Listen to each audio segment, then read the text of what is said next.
Do you believe in witches? That was the question. But in Salem, 1692, do you believe in fear? That's what really mattered.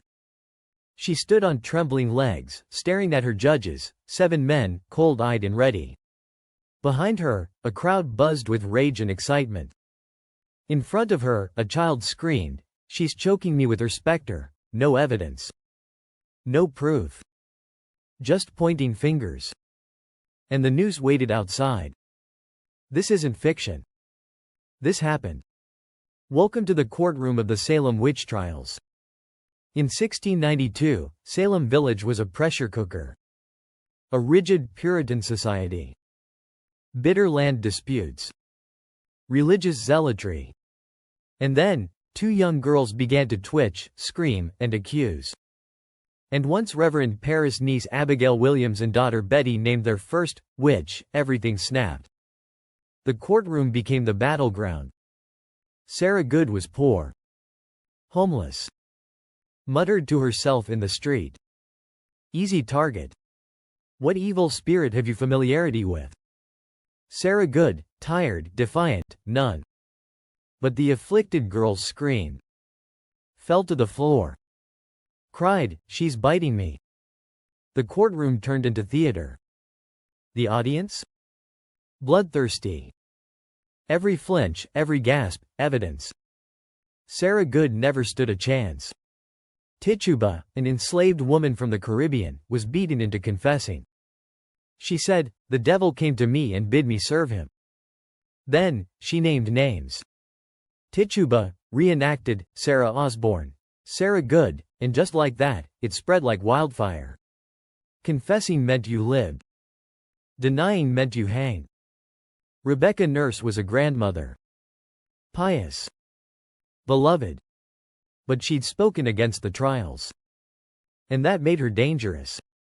Her spirit pinched me. Judge Stoughton, slamming fist. "Why do these children suffer at your hands, Goody Nurse?" Rebecca, quietly, "I am innocent as the child unborn." But innocence didn't matter. Not in that room.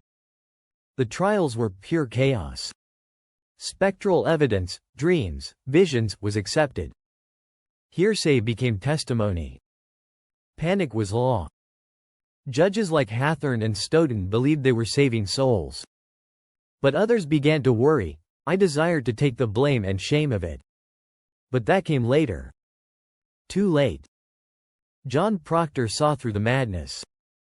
John Proctor reenacted, "This is fraud. God damns our kind especially, and we will burn together." But his wife, Elizabeth, was already accused. Proctor tried to fight back. But fighting meant you became the enemy.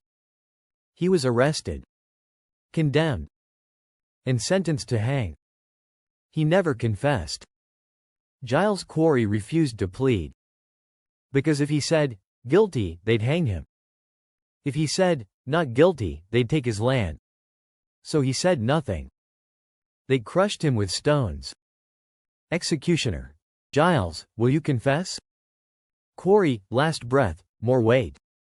They killed him. But he never gave them the satisfaction. When accusations reached higher society, the governor's wife, something changed. Public opinion shifted. Judges began to doubt. Spectral evidence was thrown out, and in 1693, the governor shut it all down. 20 people were executed. Dozens jailed. Lives ruined. Years later, the government paid reparations.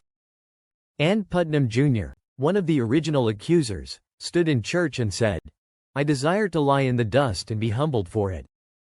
But it didn't bring the dead back. The Salem witch trials were not about witches. They were about control. Fear. About what happens when courts abandon reason and embrace hysteria.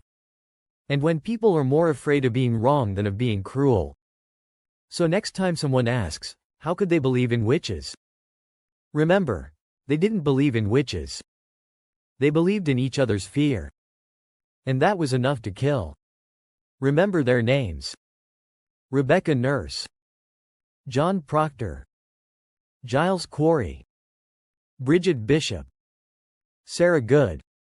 And 15 more. Like. Share. Subscribe. Because the past isn't gone. It's just waiting for the next courtroom.